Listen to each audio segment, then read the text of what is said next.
hovering by my suitcase, trying to find a warm place to spend the night. Nelson Lobo, um percurso de inestimável safra. Natural da Praia, formado em Belas Artes na Academia de Belas Artes de Portugal, mas também noutros espaços como Roterdão, França e Belo Horizonte, Nelson Lobo tem primado por erigir uma pintura muito própria, embora dialogante com várias outras sensibilidades artísticas, afirmando sempre que a arte não é propriedade de ninguém, nem invenção de ninguém em particular, mas sim uma manifestação humana que surgiu com os primeiros homens e foi crescendo e transformando-se.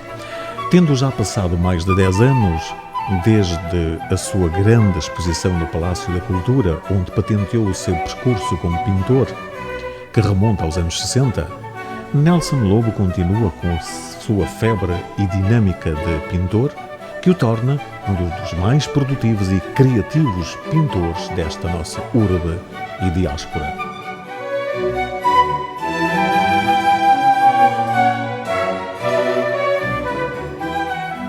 Nelson Lobo, de facto, inaugurou a sua outra fase de pintura nessa grande exposição que fez no Palácio da Cultura Ilha Lobo em 2006. Nessa exposição, apresentou esboços feitos em 1969, ainda no Liceu, com técnicas de carvão e tinta da China, croquis e esboços feitos com caneta, aguarela e guache, para além de vários quadros em miniatura, a cores, que seriam experiências no domínio do abstrato. Fazendo uma exposição fora do comum no Palácio da Cultura, Nelson Lobo estendeu essa mostra da sua pintura a um espaço natural, deslocando alguns dos seus quadros para a Praia da Gamboa e do Ilhéu da Praia de Santa Maria, de acordo com o título da exposição. Na entrevista que nos concedeu, então em 2006, ele destacou que a sua pintura tem um relacionamento profundo e intrínseco com o seu interior, com a forma como vê e sente as coisas, com a vivência e convivência que teve com outras artes, outros artistas e outros espaços culturais, o que faz com que elabore as suas criações a partir de um cozinhado que não tem a ver propriamente com nenhuma realidade particular e específica, como o do facto de se viver, por exemplo, na Suécia, em Cuba ou na África do Sul. Já aí, nessa exposição, no Palácio da Cultura, ele revelou-se como uma nova forma de pintar, apesar de ter mantido a sua essência daquilo que define o seu estilo. Vê-se nos seus mais recentes quadros que ele não se preocupa tanto com a criação temática, mas sim, e muito, com a linguagem das cores e perícia na criação artística. Isto é, ele escolheu um tema apenas que foi pintando e diversificando em termos de técnica e de paleta, até conseguir uma variedade de linguagem, de expressão e de símbolos a partir de um único tema, baseado em retratos de rostos e bustos de mulher. É preciso dizer, contudo, que esses retratos surpreendem necessariamente muitos dos apreciadores de arte pela sua forma inesperada e pouco comum, visto que ele não quis propriamente, pura e simplesmente, pintar a beleza dos rostos das mulheres, mas sim o espírito, a alma e os sentimentos que estão por detrás deles. E a surpresa é maior ainda porque não escolheu a forma tradicional, clássica e realista de retrato, que é mais comum entre nós, mas preferiu transgredir essa via, escolhendo uma linguagem na linha do pós-modernismo e das pinturas de vanguarda. Escolheu uma forma de traçar as expressões e uma forma de pintura que, sendo já conhecido universalmente, não é ainda para muitos de nós. Entretanto, a grande novidade dessa nova fase de pintura de Nelson Lobo e o que lhe confere uma dimensão artística surpreendente advém da sua ousadia e imaginação que o levaram a criar uma linguagem e uma forma nova aos seus quadros, misturando estilos já bem usados de várias escolas, de forma a criar como que um novo código de pintura e uma certa renovação do seu estilo. Tendo como linha base a sua pintura a maneira de pintar dos impressionistas, mais concretamente do pós-impressionismo e do neo-impressionismo, principalmente de Matisse e Cézanne, ele congrega, entretanto, as marcas do cubismo e do expressionismo, principalmente da linguagem de Picasso, de pintar os rostos e bustos de mulheres. Com o predomínio de cores de tons suaves, azul, branco, rosa, cinza, verde claro, profundo, algumas vezes em nuances da mesma cor, em pinceladas fortes e suaves, de forma a criar um certo volume e sombra, e outras vezes utilizando pontinhos, ditos pontilhismo, também com nuances de cores, ele vai traçando a negro os rostos e os bustos de mulheres com cortes próprios do cubismo, o que faz com que tenhamos no mesmo plano os vários ângulos do mesmo rosto, isto é,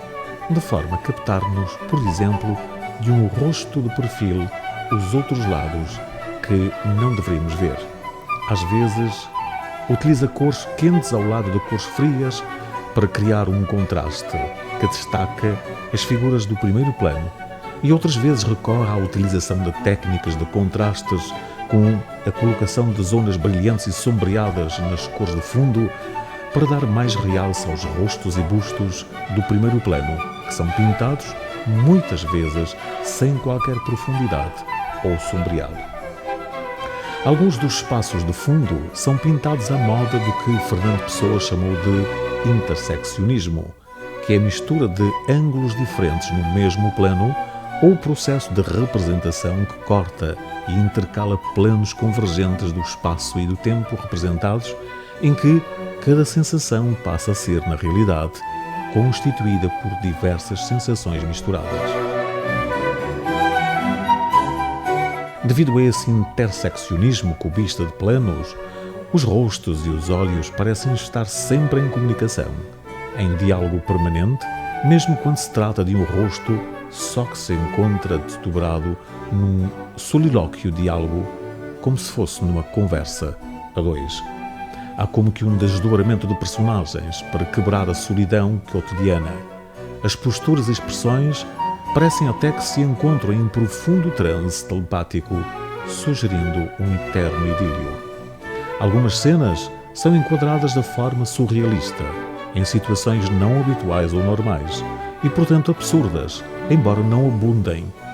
E outras emergem de paisagens estranhas ou de ambientes variados que não se combinam, em que se misturam vários níveis e tipos de horizontes e natureza.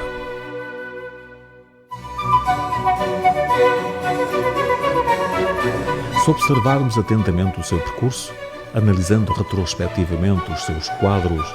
poderemos ver que ele procurou inspirar-se, no máximo, na sua forma particular de pintar,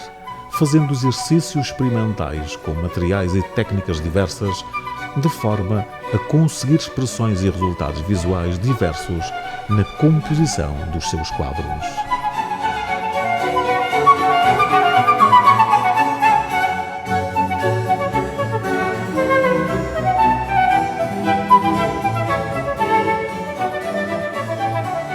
Me hoje correcumbre flama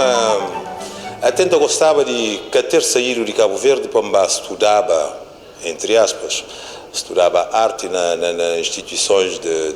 na academias de belas artes e artes plásticas, portanto, na Europa. Tem um bocadinho de... tem um pequeno sentimento à volta disso, mas está claro que nunca pode regressar para trás, portanto, para anos 72, para falar, bom, cá está bem contíssimo, cá está sem, cá tem um problema militar para resolver, cá tem trabalho para fazer, portanto, cá está bem, está continua a fazer trabalho ali. Mas, bom, é contíssimo. Mas aquela minha ida para a Academia de Belas Artes na Portugal e depois na Roterdão e mesmo na França, na Universidade de Paris 8, ele é bem olha um outro aspecto de coisas que de facto me esteve para continuar o meu trabalho. Agora, tenho quase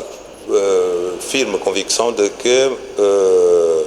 se entrava nas escolas de arte, o que me faz hoje serve igual. Portanto, a arte é que a propriedade de ninguém,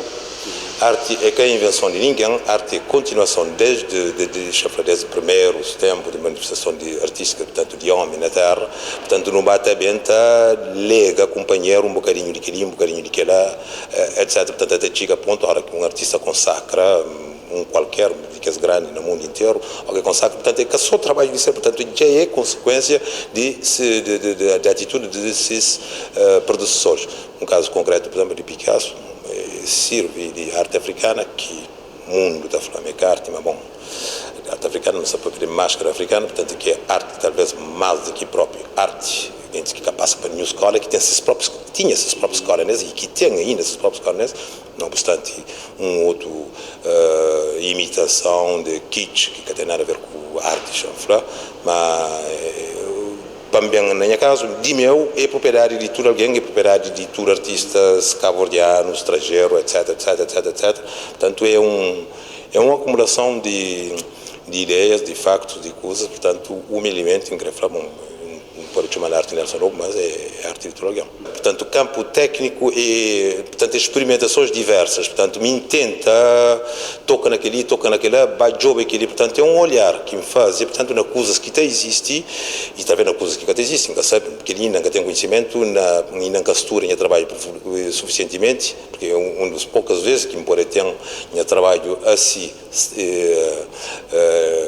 posto na parede, numa galeria de arte, e que as poucas vezes que tem essa oportunidade ali. Portanto, para estudar é preciso ter fotografias de tudo, para hoje assim, de facto, não poder falar alguma coisa. Portanto, o tema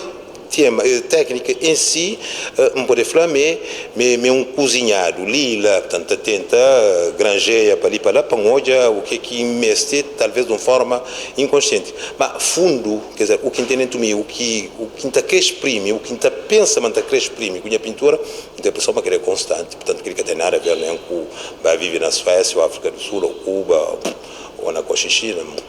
Não tem pressão,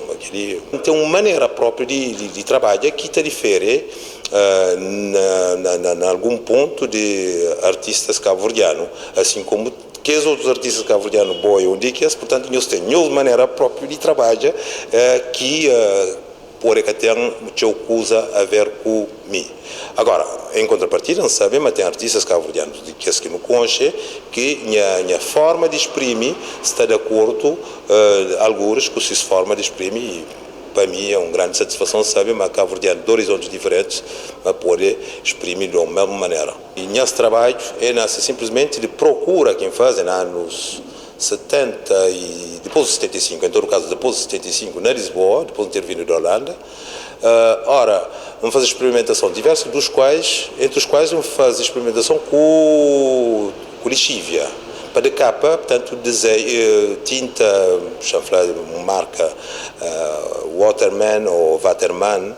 que é uma espécie de tinta de caneta permanente, portanto, várias cores, portanto, que tinta para pinta, para fazer a guarda. Ora, começa de capa com cotonete, portanto, cotonete, chanfrado em francês, coton-tige, para quem quer ter uma tradução melhor, fica a fazer aqueles pontilhados, rubrica tinta para de capa. Ora, quem tem um azul, aquele azul toma tonalidade diversa, portanto, pontilhismo diverso, de maneira que, mais tarde, assim, não, de facto, tem pontilhismo, portanto, dentro da Europa, não tem pontilhismo, portanto, tem na trabalhos de impressionistas, de maior parte de impressionistas, portanto, na Europa, não há pontilhismo. Agora, já faz o inverso. Agora são parte da superfície de um fundo neutro, portanto branco, creme, o que não, um pouco cor. É simplesmente bem ali. Em relação ao que pode chamar, mantém, inspira num uso ou no outro na cubista, portanto, sem alguém sabe quem é, portanto, cubista é Picasso, cubista é Picasso e muitos outros, alguém talvez com mais incidência que Picasso, portanto, por exemplo, um Braque com mais incidência, em certos casos, no cubismo que próprio Picasso. Só que Picasso, portanto,